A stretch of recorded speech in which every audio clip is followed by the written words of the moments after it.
você pelo atraso, é porque nós reorganizamos a nossa secretaria. A recepção vai ficar com a Márcia, aquela menina loura, que é do atendimento fraterno. Então ela tem bastante experiência em recepcionar pessoas. E nós temos que recadastrar todos, porque temos que ter o e-mail de vocês, ou os telefones, para alguma eventualidade, avisá-los a tempo. Então, nós fizemos um formulário, mas parece que o formulário foi insuficiente. Tem importância. No Espiritismo, nós aprendemos a não ter pressa, né?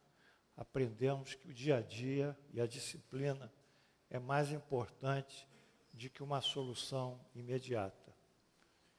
Bem, então essa é a nova estrutura, com o Fábio dando apoio à Márcia, porque o Fábio tem uma especialização boa em computação, mesmo a nível profissional, e o Demétrio, que é uma pessoa que eu gosto muito, também vai ajudar.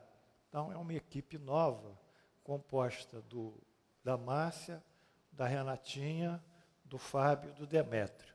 São eles que vão fazer a recepção de vocês e, eventualmente, tirar algumas dúvidas e transmitir para mim.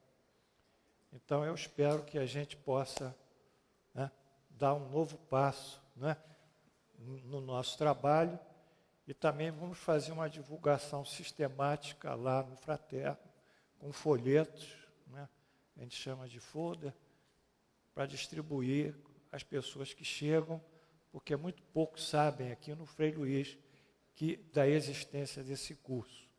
Ele é silenciado, né? Ninguém fala, ninguém menciona, é como se fosse alguma coisa em outro planeta, mas é em outro e esse aqui, porque os espíritos estão juntos conosco. Vamos pedir então a Milka para abrir com a Ave Maria.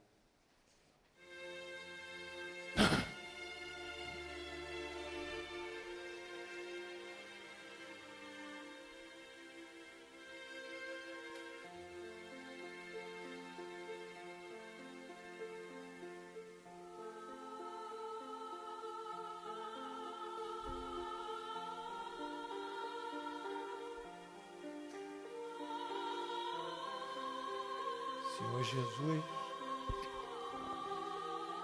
Deus nosso Pai,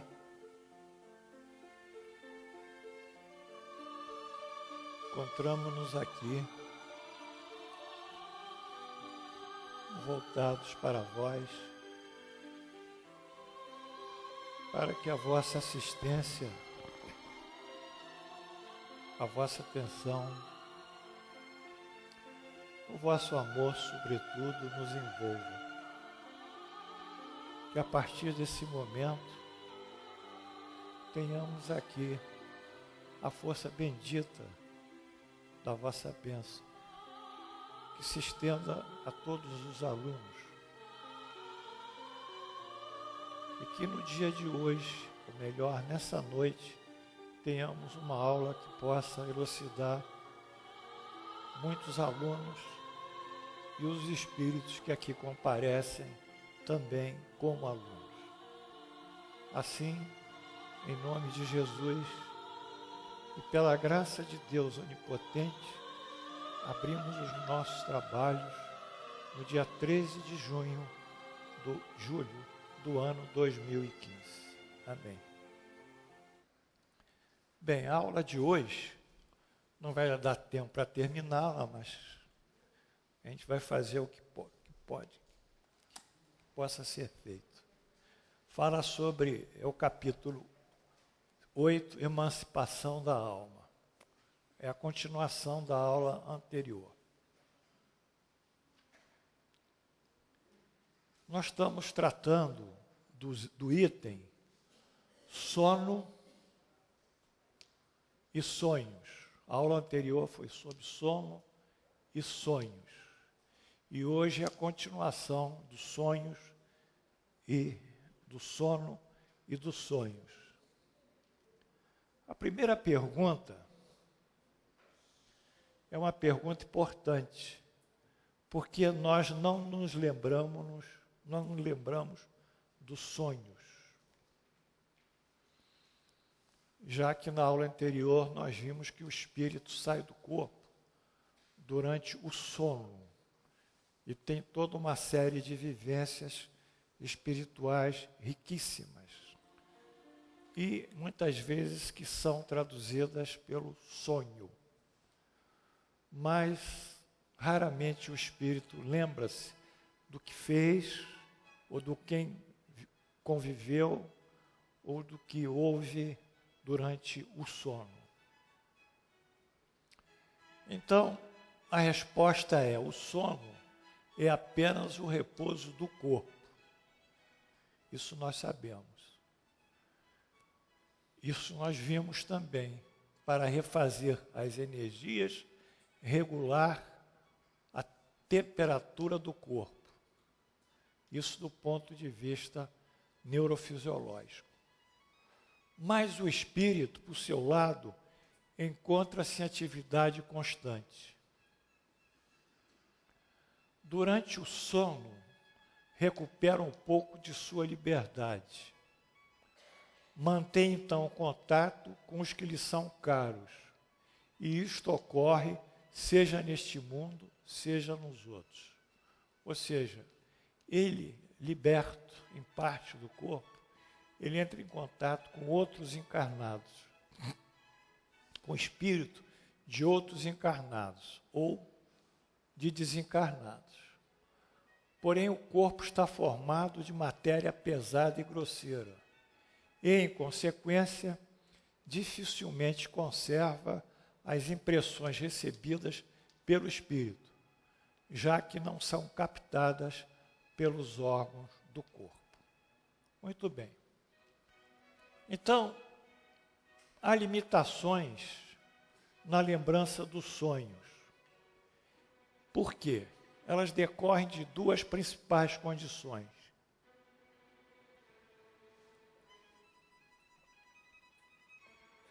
A frequência da energia espiritual. A energia espiritual é altíssima, altíssima. Então, para ela chegar aqui e se sintonizar com a energia da matéria, ela tem que ter um processo de redução. E quem faz esse processo de redução energético, uma espécie de conversor, modem, é o perispírito. Mas o corpo humano não dispõe de estrutura para sintonizá-la. Ou seja, durante o sono, os mecanismos neurofisiológicos estão apagados. Então, o perispírito não pode atuar sobre o corpo. Pelo contrário, o perispírito saiu para ter a sua viagem espiritual. E a inexistência de um sistema adequado à percepção direta dos estímulos espirituais. Quer dizer, então pode-se contestar ser o perispírito responsável pela conversão da energia, ali é com S, hein? Isso aqui está errado. Da energia espiritual para a material, isso é verdade. E em caminho inverso, da material para o espiritual, também é verdade. Mas nesse caso, os órgãos de integração do sistema nervoso central encontram-se desativados pelo sono. Então, o organismo não consegue, por si próprio, ter uma percepção direta dos estímulos espirituais. Então, são essas duas condições que eu diria neuropsicoespirituais que inibem a lembrança. O espírito vive numa alta frequência de energia espiritual, o nosso sistema orgânico incompetente para a conversão numa frequência menor e, portanto, há uma perda ou lembrança de limitação dos sonhos. Ficou claro? É um problema de ordem física, né? Psicofísica, físico-espiritual, né? Pina e senhora hoje, hein? Bonito, vamos?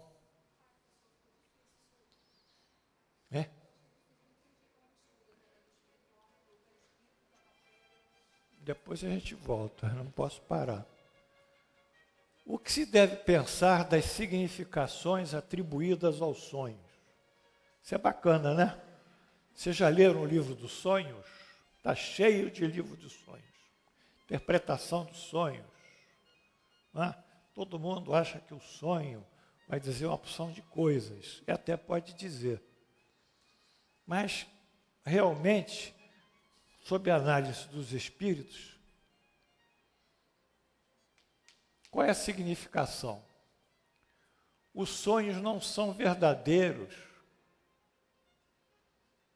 como entendem os ledores da Buena Dicha, que são os que leem o futuro nas cartas, ou leem a sorte. Botar carta. Não é? Confere ou não? Botar carta. Na época da Allan Kardec não tinha jogar búzios. Jogar búzios.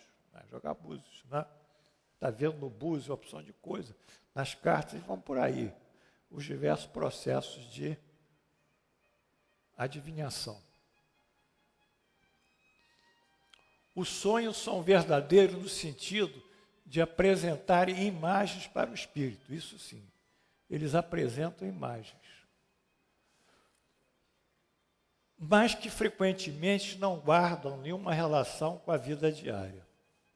São imagens que o espírito capta no mundo espiritual e que não tem relação com as coisas aqui do dia a dia. Podem ser também pressentimentos do futuro.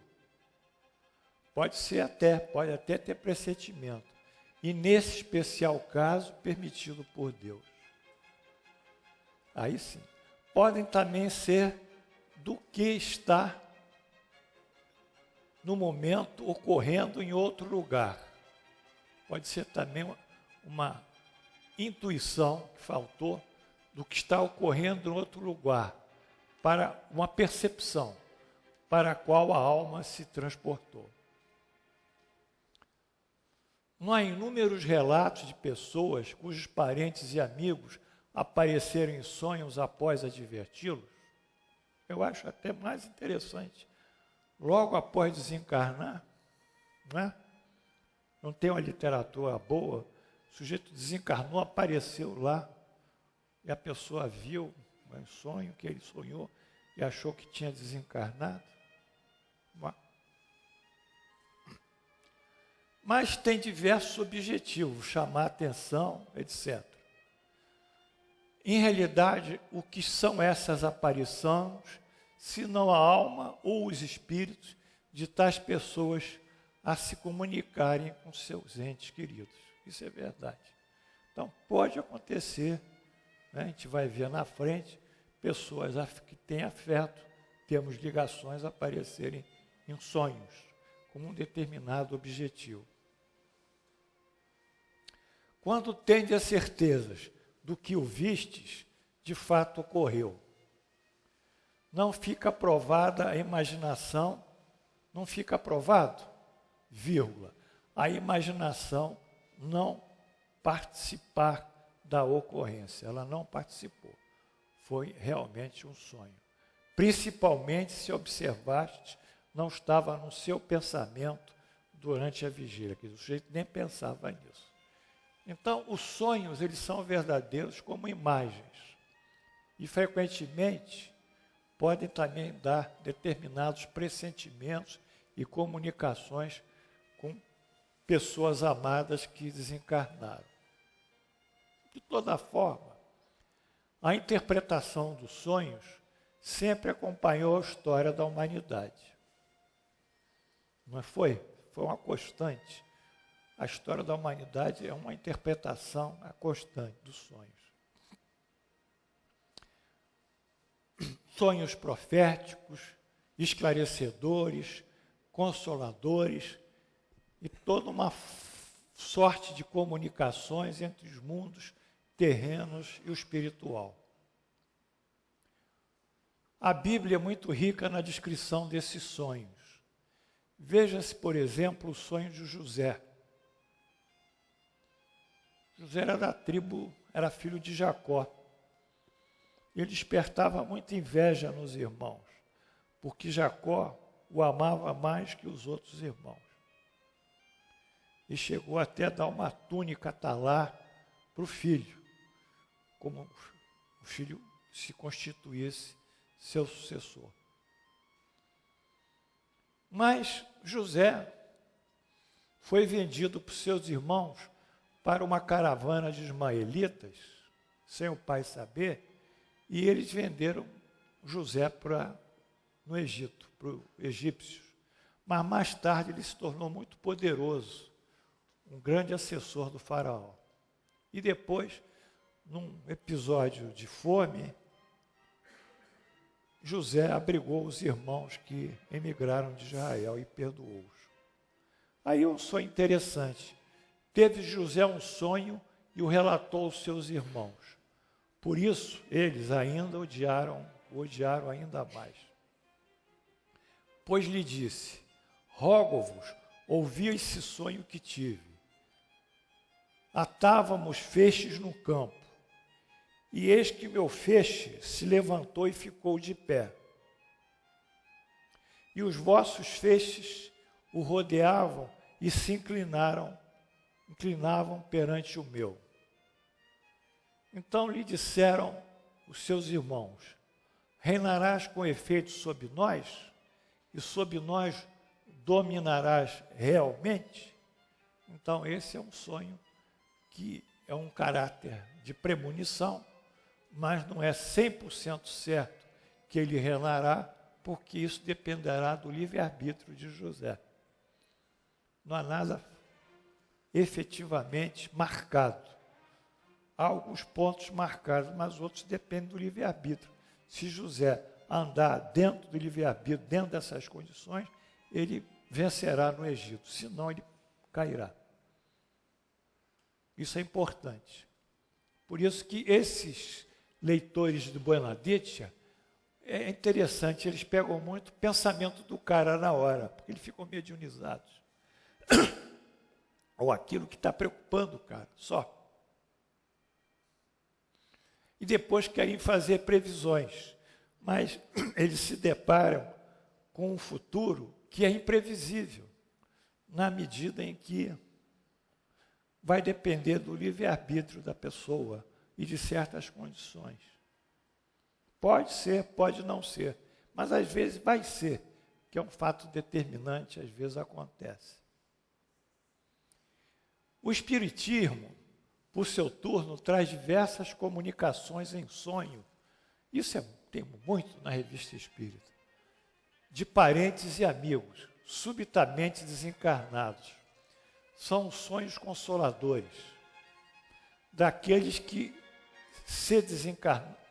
aqueles que desencarnaram subitamente e que voltam para dizer: estamos vivos. Muitas pessoas perdem no acidente uma pessoa amada, e de repente aquela pessoa aparece no sonho e eu consolo. Interessante, isso é frequente, né? E fala e comunica, né? Então é um sonho consolador. Outros são esclarecedores, que às vezes aparecem pais, mães, parentes, orientando o indivíduo numa situação difícil. E ainda há outros pedidos de espíritos encarnados, que os desencarnados, os espíritos, pedem coisas aos que estão na Terra. Então, vamos ver um caso que é impressionante. Um aviso de além-túmulo. O seguinte fato é relatado pela Patrie, de 15 de agosto de 1858. Patrie é um jornal da época, né?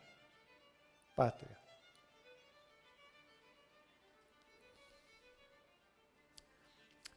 Na última terça-feira, meti-me a vos contar, talvez com muita imprudência, uma história emocionante. Eu deveria ter pensado que não há histórias emocionantes, há apenas histórias bem contadas. E que o mesmo fato contado por pessoas diferentes pode fazer o auditório adormecer, como pode dar-lhes arrepios de medo. É uma boa visão psicológica, né? Do comunicador, né? Depende, né? Como ele traz aquilo. Como me entretive como um companheiro de viagem de Cherburgo a Paris. O senhor B, de quem ouviu falar uma anedota maravilhosa. Se eu a tivesse taquigrafado, por certo, teria oportunidade de vos causar arrepios. Mas cometi o erro de confiar em minha memória detestável, o que lamento profundamente.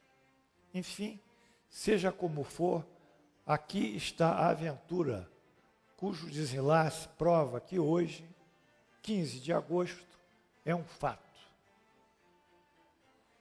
Quer dizer, o sonho foi autenticado.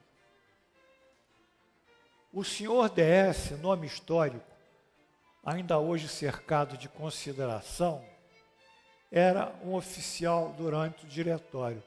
O diretório foi um governo eleito, caráter temporário, né, pela Revolução Francesa, e que depois foi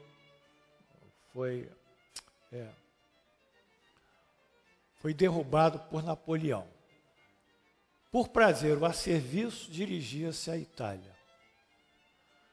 Num de nossos departamentos centrais, foi surpreendido pela noite e sentiu-se feliz por achar abrigo numa espécie de barraca suspeita, onde lhe ofereceram uma ceia ordinária e um catre no celeiro. Habituado à vida de aventuras e ao rude ofício da guerra, o senhor DS comeu com apetite, deitou-se sem murmurar e dormiu profundamente. Era um soldado oficial. Não reclama. Reclama? O pessoal da aeronáutica reclama? Não reclama também. Não é, Jupi? Seu sono foi perturbado por uma terrível aparição. Viu um espectro levantar-se na sombra, marchar pesadamente para o seu catre e parar à cabeceira. Era um homem de uns 50 anos, cujos cabelos grisalhos e assanhados estavam vermelhos de sangue. Tinha o peito nu e a garganta cheia de rugas. Estava cortada de feridas sangrentas. Ficou um momento silencioso, fixando os olhos negros sobre o viajante adormecido. Depois, sua figura pálida animou-se, as pupilas tornaram-se radiantes como dois carvões acesos. Pareceu fazer um esforço violento e com voz surda e trêmula pronunciou essas palavras estranhas. Não precisa subir toda hora não, Amilcar. Quando eu chegar aqui, você sobe. Conheço-te. És soldado como eu, homem de coragem, incapaz de faltar a palavra.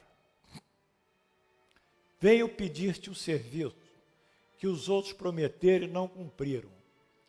Há 3 semanas que estou morto. O dono dessa casa, ajudado pela mulher, surpreendeu-me dormindo e cortou minha garganta. Meu cadáver está escondido sob um monte de adubo, à direita, no fundo do galinheiro. Vai amanhã procurar a autoridade local, traze 2 policiais e manda enterrar-me. O dono da casa e sua mulher trair-se-ão, e tu os entregarás à justiça. Adeus, conto com a tua piedade. Não se esqueça o pedido de um antigo companheiro de armas. Vocês estão acompanhando, né? Despertando, o senhor de S lembrou-se do sonho. Apoiou a cabeça no cotovelo e pôs-se a meditar. Sua moção era viva, mas dissipou-se aos primeiros clarões do dia. E como Ateli disse, ele fez violência ao seu coração. Escutando apenas a voz da razão, afivelou a valise e continuou a jornada. A tardinha chegou à sua nova etapa e parou para passar a noite no albergue. Mas apenas tinha fechado os olhos, o espectro apareceu-lhe uma segunda vez, triste e quase ameaçador. Admiro-me e aflijo-me, disse-lhe o fantasma, de ver um homem como tu perjurar e faltar a seu dever. Esperava mais de tua lealdade. Meu corpo está insepulto, maus assassinos vivem em paz. Amigo, minha vingança está nas tuas mãos. Em nome da honra, intimo-te a que volte sobre os teus passos. O senhor DS passou o resto da noite numa grande agitação. Amanhecendo, envergonhou-se do seu terror e continuou a viagem. Vamos subir, amigo. À tarde, numa terceira parada e uma terceira aparição. Dessa vez o fantasma estava mais lívido e mais terrível. Um sorriso amargo errava em seus olhos brancos.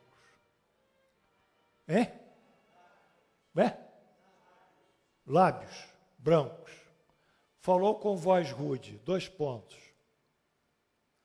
Parece que te julguei mal, que teu coração, como o dos outros, é insensível aos rogos dos infelizes. Pela última vez, venho invocar o teu auxílio e apelar à tua generosidade. Volta a X, vinga-me, ou sê maldito. Desta vez, o senhor DS não vacilou. Fez meia volta, caminhando até o albergue suspeito, onde havia passado a primeira dessas noites lúgubres. Foi à casa do juiz e pediu 2 policiais.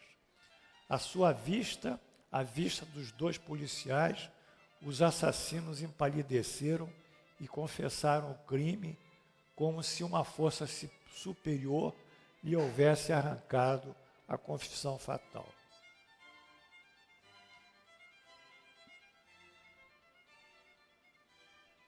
O processo foi preparado rapidamente, tendo eles sido condenados à morte. Quanto ao pobre oficial, cujo cadáver foi encontrado sob um monte de adubo, eu diria esterco, né?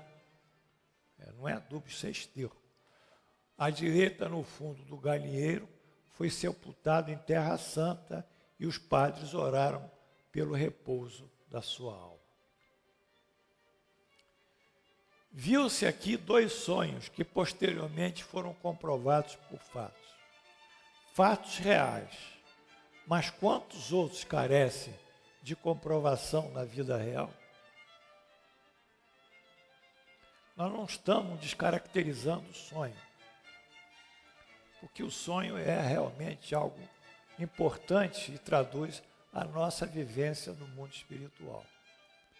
Mas estamos produzindo uma análise crítica de não achar que tudo é aquilo que o sonho coloca, ou tudo aquilo que o sonho nos passa através de uma imagem. Mas há fatos, sim, que o sonho realmente reproduz e fatos de importância. Então, são 2 eventos.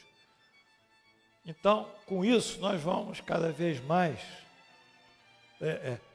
nos tornando mais realistas e efetivamente mais, eu diria, críticos em relação aos sonhos. E a mulher, aquela senhora, aquele homem, pode botar buena dicha para nós, as cartas, pode botar búzios, né? Jogar os búzios, né? São uns ossinhos de cabeça de peixe. Já viu como é que é? Já viu ou não? Já foi lá, né? Lá em Botafogo tem a Casa do Mago, ó. No Maitá, fica cheio assim, ó. Segunda-feira é dia de atendimento grave. Dá fila no quarteirão, senão o pessoal está passando por problema. E o tal do mago vai fazendo a sua produção. Bom, então a coisa ficou mais ou menos dentro da realidade. Acontece com frequência verem-se em sonhos coisas que parecem pressentimento, porém não acontece. A que se deve atribuir isso? Tudo bem. Então, eu tive um pressentimento disso no sonho. Todo mundo passa por isso. Você passou, todo mundo passou. Lá atrás o pessoal passou, o Paulão passou, Rosane passou, pressentimento. Mas o dia a dia da vida, aquilo não se realiza. Pode ocorrer que tais pressentimentos venham a confirmar apenas para o espírito. Quer dizer, que o espírito viu aquilo que desejava. Está claro? Porque o espírito, ele cria ideias, cria pensamentos, cria imagens. Então ele vê a sua própria criação mental, a sua própria ideia. Não é bacana isso? Ele criou e viu o que ele queria, um desejo. Nós vimos na aula passada, dentro do sonho, que há um tipo de sonho que é a compensação da frustração do dia. O sujeito tem um desejo, não realiza aquele desejo, mas no sonho ele se vê realizando o desejo. A aula passada foi muito bonita, né? Então, ele cria, porque cria mentalmente. Foi ao seu encontro. Deve se lembrar que a alma, durante o sono, não deixa de ser mais ou menos influenciada pela matéria. E, em consequência, nunca se liberta das ideias terrestres. Assim, as preocupações da vigília podem construir a aparência daquilo que se vê. A aparência do que se deseja ou do que se teme. A isso é que realmente pode chamar-se efeito da imaginação. Ressalta-se que, sempre que uma ideia nos preocupa tenazmente, tudo que nós vemos se encontra a ela ligado. Interessante isso. O efeito da imaginação. O espírito comunicante tece dois comentários. O pressentimento ocorrido é tão somente algo de interesse para o espírito, ou seja, de importância para a sua vida espiritual, em nada interessando a vida terrena. Aqui está faltando a vida espiritual. Então, ele tem alguma coisa ligada à vida espiritual, porque ele vive como espírito. E lá ele tem outra realidade. Então, isso interessa a realidade dele como espírito, nada na Terra. O pressentimento é a ideia fixa, reverberando na mente do encarnado, a qual, por sua energia, vai e influencia as criações espirituais. Então, é um resíduo mental. De toda forma, deve-se ter muita precaução e capacidade de análise para tais pressentimentos, evitando se levar pela superstição e pelo misticismo. Como isso aí é um terreno fértil, né, Carlos? A superstição e o misticismo, né? Como os indivíduos aproveitam, né, desse polo frágil da pessoa, que se deixa levar por essas influenciações ditas religiosas ou espirituais e que nada mais são que criações que a pessoa faz para influenciar o indivíduo.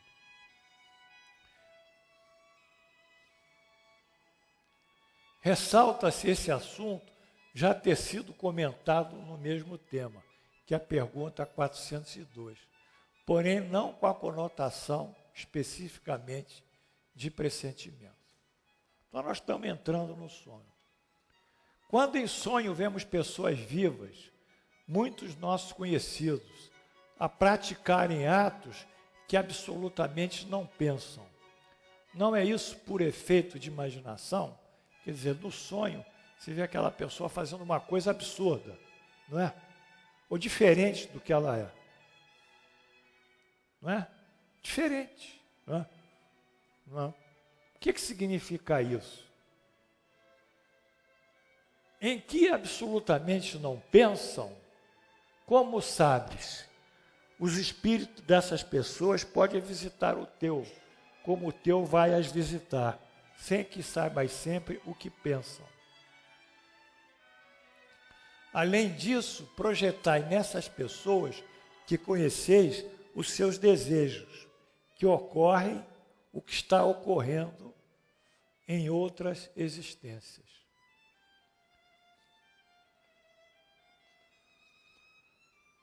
Nossas ideias e os pensamentos são produtos de nossa criação que construímos, dando-lhes a forma por nós desejadas. Vocês conferem ou não com isso? Hein? São as fantasias que nós produzimos. A época mais fértil das nossas fantasias é a infância, que nós criamos, né, uma série de personagens imaginários e brincamos com ele, ou nos identificamos com uma série de situações imaginárias e trabalhamos em cima disso. Isso é chamado uma atividade lúdica, quer dizer, é um exercício mental, mas que desenvolve o cérebro. Por isso que é importante as crianças brincarem, para poder, Carlinda, desenvolver sua capacidade de conceitos, de intelectualização, de expressão, e não ficar paradona em frente a uma tela, porque ali ela não cria coisas. A criação é importantíssima na criança. Diga o grande psicólogo infantil Piaget. Bom, mas nós criamos também essas ideias. E às vezes projetamos isso nos outros. Isso que é a coisa mais interessante. Na vida nós já projetamos. Bom, está assim, está assado. Fulano é isso, fulano é aquilo. Mas isso é criação, às vezes, nossa. Fulano está em outra. Isso na vida. Então, no parte espiritual, onde a ideia plasma as coisas, a ideia forma as imagens, é muito maior. Muito maior. Não é? Bem, esse tipo é interessante de ação mental do espírito, ele tem uma boa relação com o estudo da psicanálise, que a psicanálise estudou isso à luz do inconsciente, né? Mas o inconsciente, na realidade, é a porta que delimita e que entram o espírito. Interessante. Eles não conseguiram entender que isso era uma atividade do espírito. É interessante. Muito interessante. Então, quando a gente coloca o pensamento nosso no outro, ou a ideia nossa no outro, e acha que o outro é assim, que o outro é assado, e que nada disso tem a ver com o outro, é uma criação nossa projetada no outro, ou mas no mundo espiritual é uma grande criação que aparece durante o sono, que é o sonho. Nesse caso dos vivos, a psicanálise chama-se identificação projetiva. Um belo estudo da Melanie Klein, em 46. É um mecanismo que se traduz por fantasias, imaginação, em que o indivíduo introduz sua própria pessoa para totalmente, em parte, no interior do outro, para possuir ou controlar. Então, ele identifica com aquela pessoa e pela fantasia ele tenta controlar e fazer uma série de fatos com ela, né? Então, ele identifica e projeta na pessoa os seus sentimentos. E ao projetar os seus sentimentos, ele tem essa fantasia de que a pessoa está agindo assim, assim, e que ele está agindo assim, também assado. Mas é o mecanismo mental, né? Então, esse gráfico, ele elucida isso, vamos subir um pouquinho, que é muito simples, mas muito interessante. Porque aqui a coisa começa aqui. Aqui. No espírito, no corpo causal, aonde se produzem as ideias. Nós somos seres produtores de ideias. A nossa relação com Deus é que Deus, ele produziu as ideias, o pensamento e criou o mundo. Criou o mundo pelo pensamento dele, pela densificação do pensamento dele. E nós, como herdeiros de Deus, temos a capacidade também de criar ideias. Não temos ideias que modifiquem o mundo, no sentido material ou físico, mas temos ideias que nós criamos e que vão organizar os nossos corpos de acordo com elas, sobretudo com a parte moral, o nosso perispírito, que é um corpo de energia, e o nosso corpo físico, que é esse aqui. Tudo isso é uma criação mental, materializada, queira acreditar ou não. E o espírito tem isso também, mais do que nós, porque o mundo espiritual é um mundo que você pode formar aquelas bolhas, pode criar aquela massinha, e aquilo ali você acha que é verdade. Daí o valor da educação moral, da evangelização. As pessoas não entendem que enquanto não forem evangelizadas, elas vão criar ideias imperfeitas e vão ser seres imperfeitos e vão ter destinos frustradores. Será que eles não entendem isso ainda? Mas quando o sujeito pensa no sentido da moral do Cristo, ele cria ideias compatíveis a essa moral. Então ele tem ideias mais puras, mais perfeitas, mais misericordiosas, mais pacientes, enfim, todo um sistema de viver. Tem a fé na justiça de Deus. Então ele vai criando em torno dele, se já não é nessa encarnação, mas nas futuras, ele já cria uma estrutura etérea em torno dele, etérea, que é uma estrutura de pureza. A vibração dele se lentifica também, material. Enfim, então, nós não podemos fugir da física, da natureza, que a física é a ciência que estuda os fenômenos da natureza, na sua dimensão, no espaço, na massa, no tempo, enfim. A física se preocupa com a massa, com o tempo, com o espaço. A física e com a energia. Então, tudo isso forma a física, seja qual área da física for. E a química se preocupa com a transformação dos corpos elementares, né, das substâncias elementares, hidrogênio, em corpos complexos. Nós não podemos fugir disso. Não podemos fugir dessa fisiologia espiritual. Não vai fugir. Quantas vezes jogar a bola para cima, ela vai cair, que a física estuda a queda dos corpos. Quantas vezes fizer uma ligação elétrica de um polo que tem mais energia para o outro, a corrente vai correr do polo que tem mais energia para o outro e vai iluminar as nossas casas. Então não podemos fugir. Então o sujeito é teimoso Aí, fraterno, são teimosos. Eles querem rodar, rodar, rodar e vão rodar. Quantas vezes e quantas encarnações rodam. Mas isso é o que há de básico para isso. Ou seja, durante o sono, nós colocamos numa pessoa os nossos sentimentos. E ela vai reagir conforme nós achamos que reajam de acordo, sobretudo, com a nossa consciência. Aí eu coloquei aqui, o Flamengo tem que ganhar. Pronto.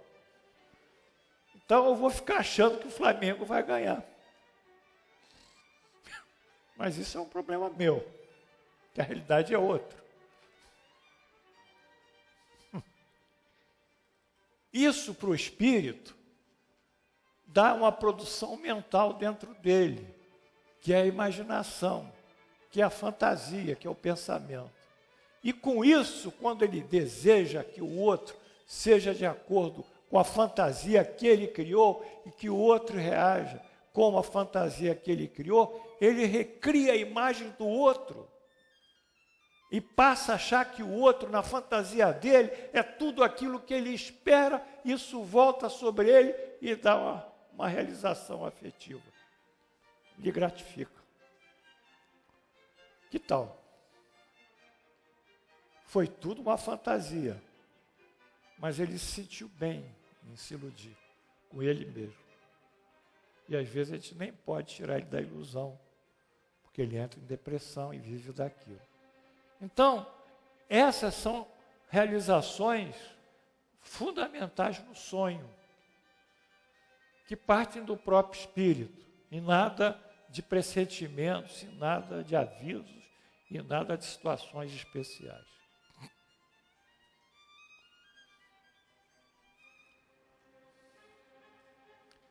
A próxima pergunta: é necessário o sono completo para a emancipação do espírito? Quer dizer, que haja um sono profundo? Não. Basta que os sentidos entrem em torpor para que o espírito recobre sua liberdade.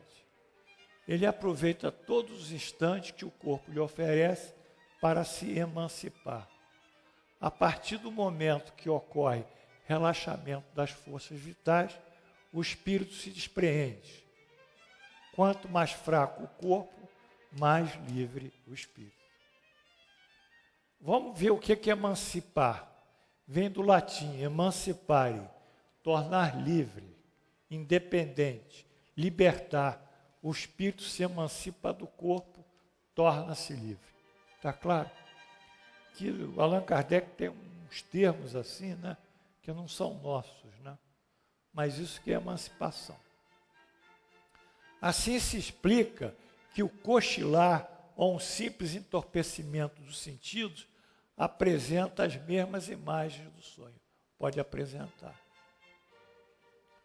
Bom, guardada a relatividade com o sonho, que é uma coisa maior, o espírito, de forma natural, espontânea, desloca-se do corpo, tão logo cai a tensão energética do perispírito e dos chakras.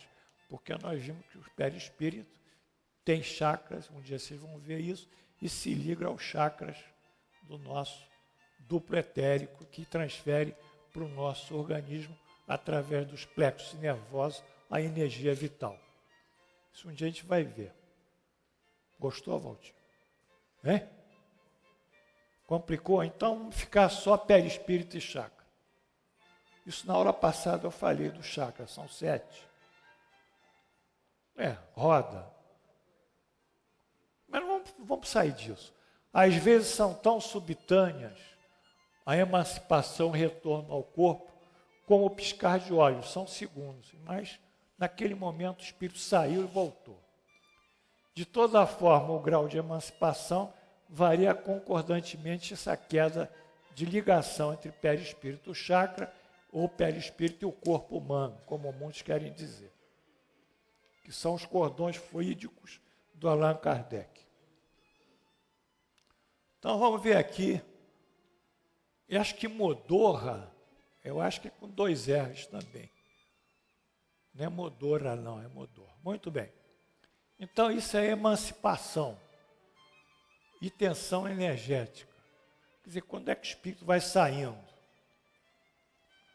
Ele, quando está em sono profundo, ele sai. Em geral, o segundo sono da noite.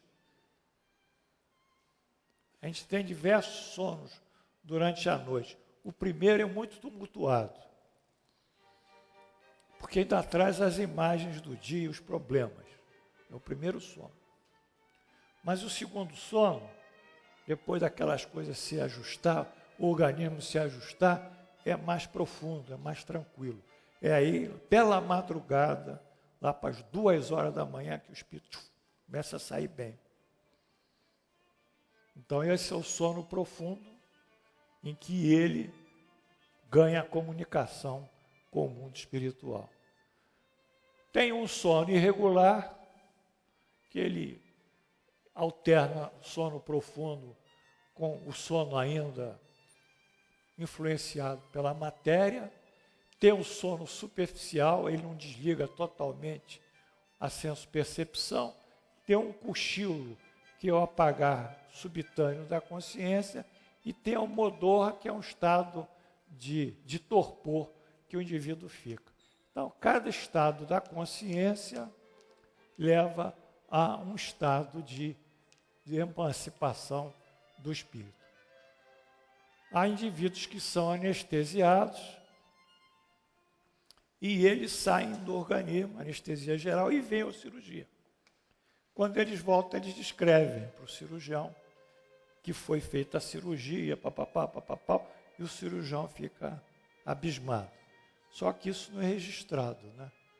Quando se hipnotiza o indivíduo, também, por uma energia que a gente inibe determinadas regiões do cérebro, no hipnotismo, então ele também sai. Mas aí é um desdobramento. É algo semelhante ao sono. Então tem diversas alterações de consciência que levam à saída do espírito. Desde o sonho, a hipnose, a anestesia, uso de substância determinada. Tem muitas coisas. O tal do chá do Daime, né, que aquilo ali é uma maravilha para o sujeito começar a ver uma opção de coisas que ele mesmo criou. Uma maravilha aquilo. Ele vê tudo que ele quer. Já imaginou? Vê o Flamengo lá em cima, pronto, toma o chá de Daime que vê. Então, vamos ali. Parece-nos, às vezes, ouvir em nós mesmos palavras pronunciadas de forma diferente. Quer dizer, a gente escuta alguma coisa, as quais estamos habituados a ouvir. É que, surpreendentemente, nada tem a ver com o que nos preocupa. Às vezes a gente ouve um negócio, é verdade. Ouvi já até mesmo frases inteiras, particularmente quando os sentidos começam a entorpecer-se. E quase sempre, fraco eco de um espírito desejoso de convosco. Que isso? Essa apostila eu vou refazer, está muito errado. Convosco comunicar-se. Né? Conosco, comunicar-se. Está certo. Comentários. Entorpecida a senso-percepção, quer dizer, a nossa audição, nossa visão, todos os órgãos, a nossa consciência própria da vigília, outros estímulos até então encobertos pela energia material, podem então tornar-se audíveis, do mundo dos espíritos. Tudo se passa à semelhança do barulho da cidade, que à noite, ao se aquietarem o trânsito, o trabalho de rua e a fala das pessoas, deixam-nos ouvir o farfalhar das folhas, o quebrar das ondas na praia, até uma música distante. Não é interessante isso? Quando à noite a gente começa a ouvir coisas que durante o dia a gente não ouve. E quando a gente entorpece, a gente ouve também coisas interessantes. No caso da resposta do espírito comunicante, é a voz do outro espírito que nos chega à mente através do perispírito. Não é? Porque para se comunicar conosco tem que ser via perispírito. Mente agora também aquietada pelo torpor. Não chega a mente. Mente agora aquietada pelo torpor. Outras vezes, num estado que ainda não é o de adormecimento, estamos com os olhos fechados. Vocês já viram isso também? E vemos imagens distintas, figuras das quais chegamos a observar os menores detalhes. O que é isso? Efeito da visão ou da imaginação? Todo mundo tem isso. Mas ele fecha os olhos e começa a ver uma porção de coisas assim. Né? E às vezes vê com detalhe mesmo, com nitidez, com profundidade, com dimensão. Né? O que é isso? Qualquer estado de entorpecimento do corpo possibilita um grau de libertação do espírito. Transporta-se e vê. Se já fosse completo sono, haveria o sonho.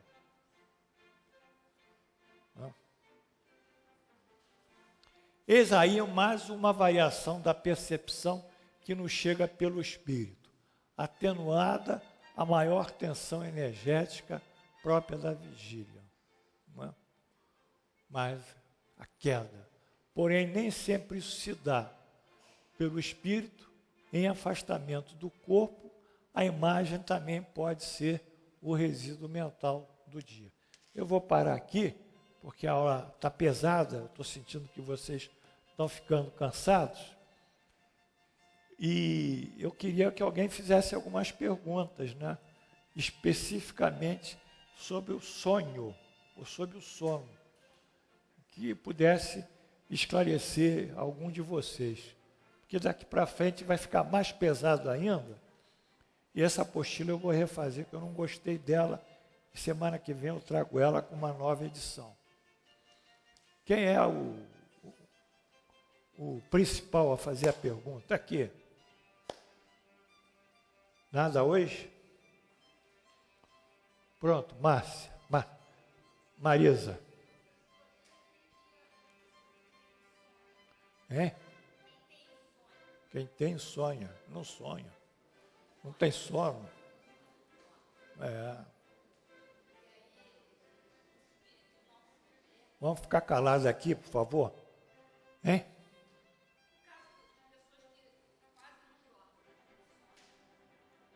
Sei.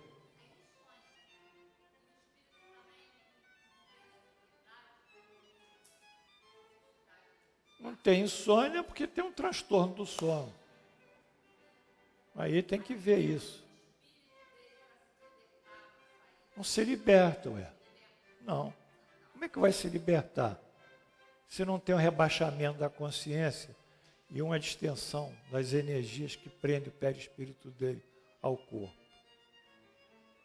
Aliás, isso aí vai gerar doença, porque durante o sono o organismo repõe as energias e regula a temperatura dele. São duas funções básicas do sono. Repouso, recuperar a energia e estabilizar a temperatura. Não estou escutando nada. Sei. O remédio para dormir é justamente uma substância que tenta substituir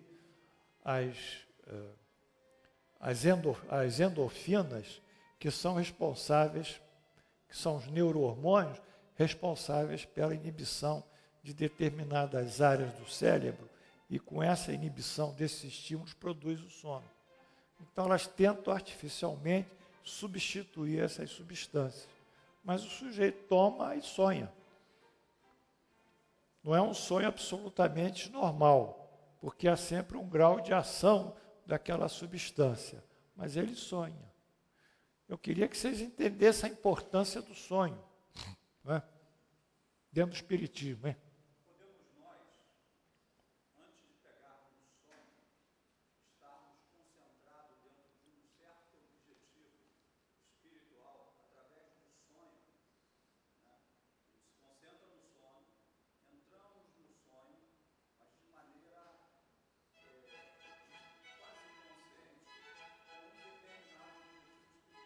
Como é que entrar no sonho? Como é que você pode entrar no sonho se você está com a consciência rebaixada? Ah, antes de dormir.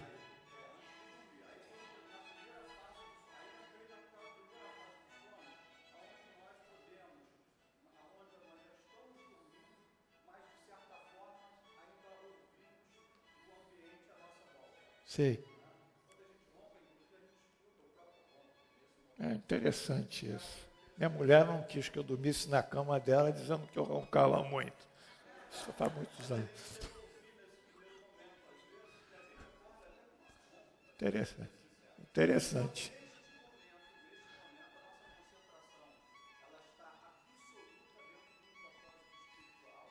É impossível você compatibilizar a sua concentração com o estado de torpor e abaixamento de consciência.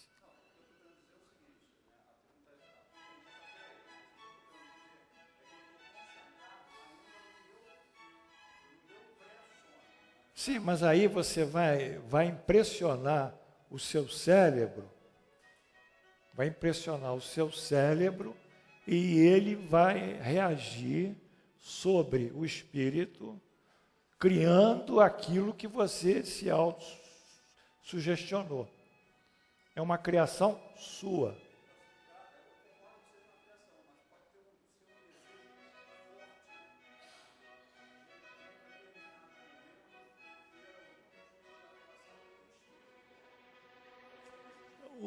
A atuação a nível espiritual é sempre, o melhor caminho é sempre a prece, antes de dormir. Como Allan Kardec fala no nosso Evangelho, né? Tem um trecho, prece antes de dormir. E é de fato a gente entrar num clima sem estímulos antes de dormir. Porque ficar vendo filme de terror, vai dormir mal. Ficar vendo jogo de futebol até meia-noite, né, Valtinho? E o time perdendo, vai dificultar, né? Vai dormir agora 1 hora, até a adrenalina descer.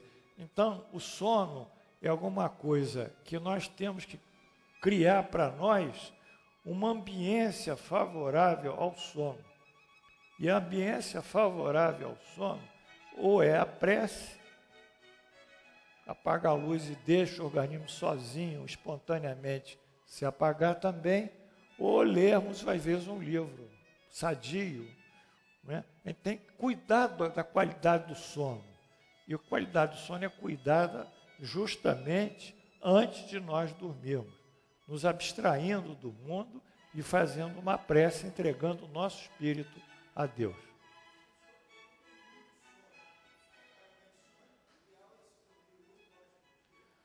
O ideal é 6, 7, estourando 8, né? Mas o ideal é mais ou menos 6 horas, 7.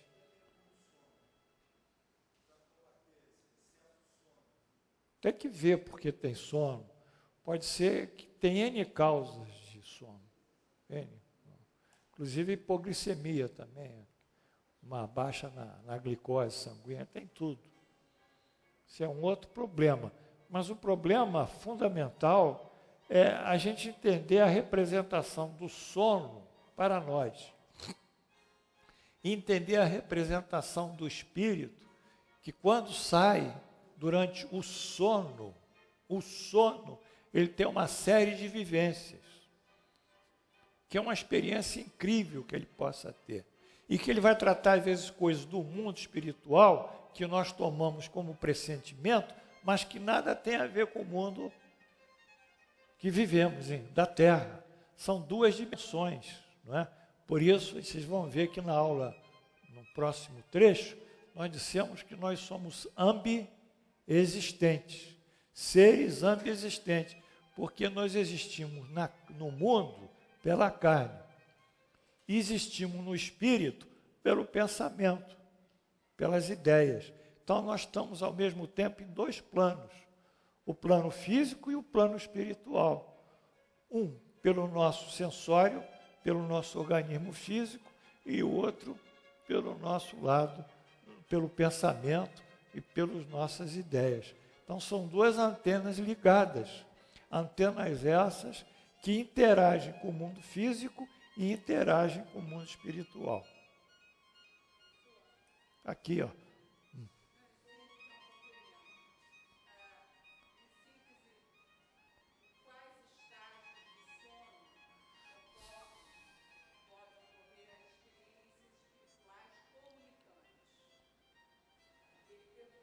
Mas as experiências espirituais comunicantes, elas se dão sempre a nível de sono profundo.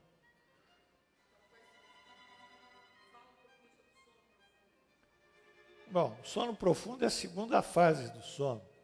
Como nós dissemos, quando nós já tiramos da cabeça os resíduos do dia, as preocupações do dia. E aí o nosso organismo já baixou, nossa consciência já baixou o seu nível, né? Vai baixando a tal ponto que os estímulos todos já não nos envolvem. E ao mesmo tempo também há uma distensão energética entre o nosso organismo físico e o perispírito. Aí o perispírito sai. Então esse sono profundo, quando bem conduzido, ele é pela madrugada, lá pelas 2, 3 horas da madrugada, em geral. E aí o espírito vai transitar de acordo com a lei das semelhanças, que nós vimos na aula passada. Se ele pensa em determinadas coisas, ele vai procurar pessoas que pensam aquelas coisas. Ou as pessoas que sabem que ele pensa aquelas coisas, vão procurá-lo logo que ele se emancipa. Né? O semelhante vai procurar o semelhante. Se ele pensa em coisas altruísticas e não naquelas coisas, então ele vai ser procurado por pessoas, por espíritos altruísticos e vai ter esclarecimentos altruísticos. Eu queria dizer que a síntese, está escutando aí, Irene? A síntese disso é o poder que nós temos e que nós não sabemos utilizar. É essa consciência que nós temos que ter, que a necessidade do sono é importante e que ela tem que ser preparada como uma experiência que nós poderemos adquirir toda uma gama de conhecimentos maiores no mundo espiritual. E muitas vezes, quando nós temos um problema, aí vem aquele velho provérbio que o travesseiro é o bom conselheiro. Então, quando nós temos um problema, dormimos, no dia seguinte nós acordamos com uma convicção que nós vamos resolver aquilo, que não era tão ruim quanto antes de dormir nós pensávamos. Foi porque o nosso espírito subiu e recebeu toda uma série de orientações, esclarecimentos. Isso é bacana. Então, nós somos espíritos, nós temos que pensar que também somos espíritos, nós não somos só carne. E isso as pessoas pouco pensam, elas pensam que são só carne. Aqui. Ó.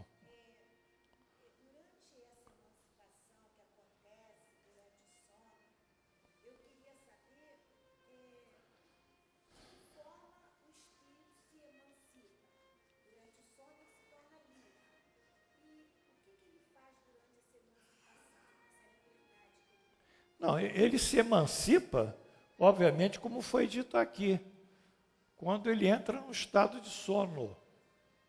Aí os cordões energéticos, os feixes energéticos que ligam o perispírito ao organismo se distendem. Ao se distender, o espírito se libera. É uma coisa fisiológica. Fisiológica, não é história. Mas, hein? Ele se emancipa, ele vai conviver com os espíritos. Vamos lá. Fala mais alto que eu sou homem. Eu gosto de história, hein? Vamos lá. Sei. Isso.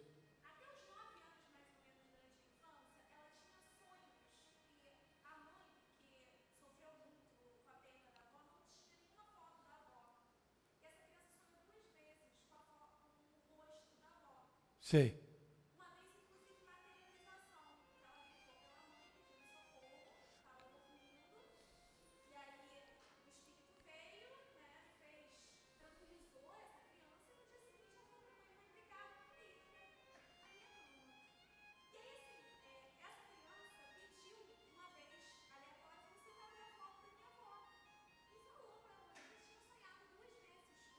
com aquela figura.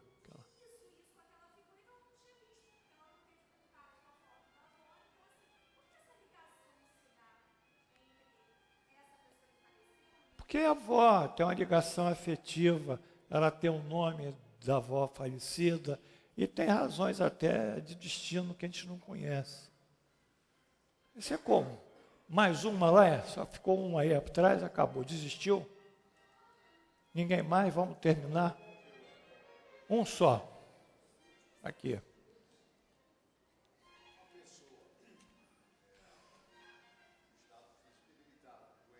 Isso. Isso é bacana.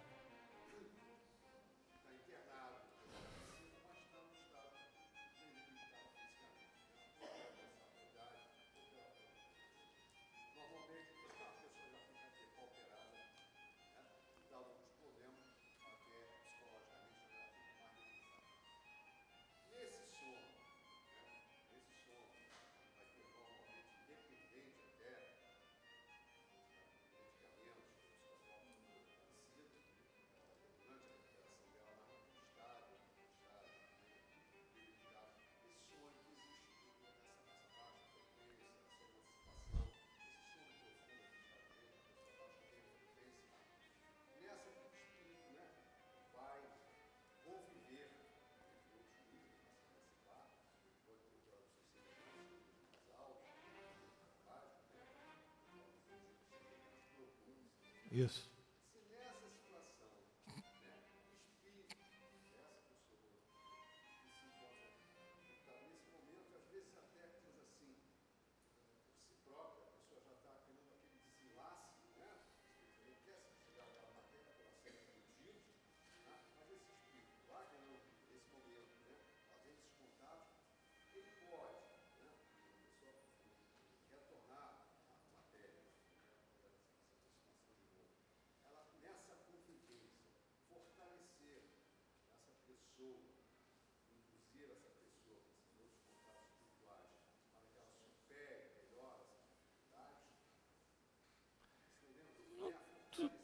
Mas tudo vem pela convivência do espírito no mundo espiritual, nesse caso.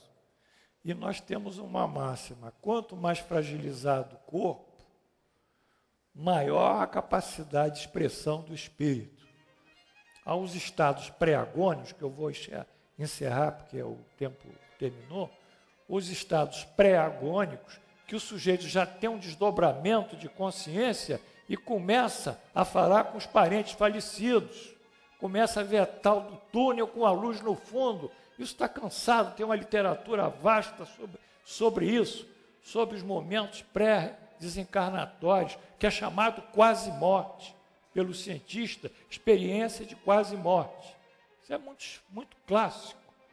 Então o sujeito vê a luz do túnel, todos eles vêm, aí fica falando com o pai falecido, a mãe, e o sujeito lá embaixo, do lado dele, diz: ih, fulano está ruim, fulano está delirando, fulano está com alucinação, o fulano vai morrer, e vai por aí, e não entende a alegria daquele espírito que está realmente superando a fase de desencarnação, já com a alegria de ver os seus antepassados que se foram. Então, eu tenho que sintetizar, mas eu queria frisar isso. O sono é uma coisa importante e o espírito é uma coisa mais importante ainda. Nós não podemos sair disso. E para que o espírito ganhe cada vez mais eu diria, uma expansão na sua consciência, é necessário que ele produza ideias de alto teor moral e saia da materialização das ideias, da sensualidade das ideias e de fenômenos de egoísmo, porque tudo isso o atrasa e ele realmente não tem essa visão tão bonita como nós podemos ter durante o sono. Então, que vocês todos hoje tenham belíssimos sonos e belíssimos sonhos. Se lembrarem, tudo bem. Se não se lembrarem, tudo bem. Na aula que vem, 3 de vocês que sonharam vão me dizer o que foi e eu vou ouvir, com muito prazer. Ave Maria.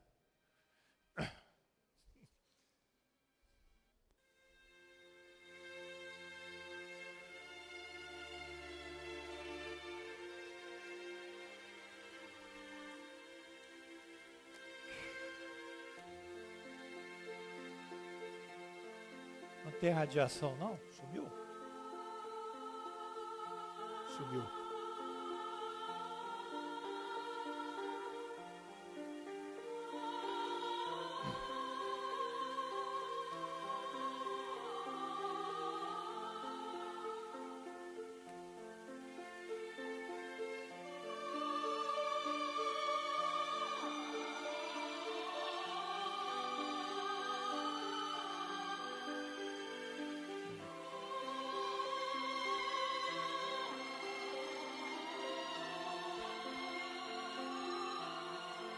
Paga aqui, Amilcar.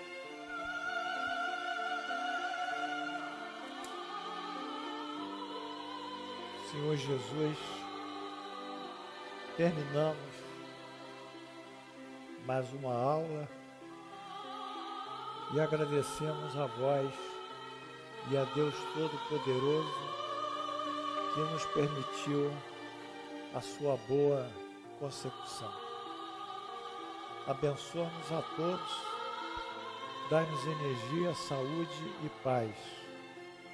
Senhor, abençoa esses irmãos que socorrem, que estão aqui nesses papéis de irradiação. Abençoa especialmente a Ricardo Viana, no Quinta Dó, no CTI Leito 205, lá na Quinta da Boa Vista, que esse irmão seja atendido por vós, pelos vossos socorristas, na noite de hoje. Hospital Quinta Dó, UTI Leito 205. E assim, pedindo a vossa bênção, elevamos o nosso pensamento na prece que nos deixaste. Pai nosso, que estais no céu, santificado seja o vosso nome. Venha a nós o vosso reino, seja feita a vossa vontade, assim na terra como no céu.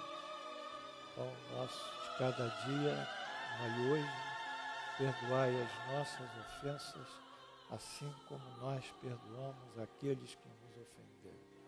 E não nos deixeis cair em tentação, mas livrai-nos do mal. Assim seja. Amém. Em nome de Jesus e pela graça de Deus Onipotente, encerramos a nossa aula no dia 13 de julho do ano 2015, pela graça de Deus.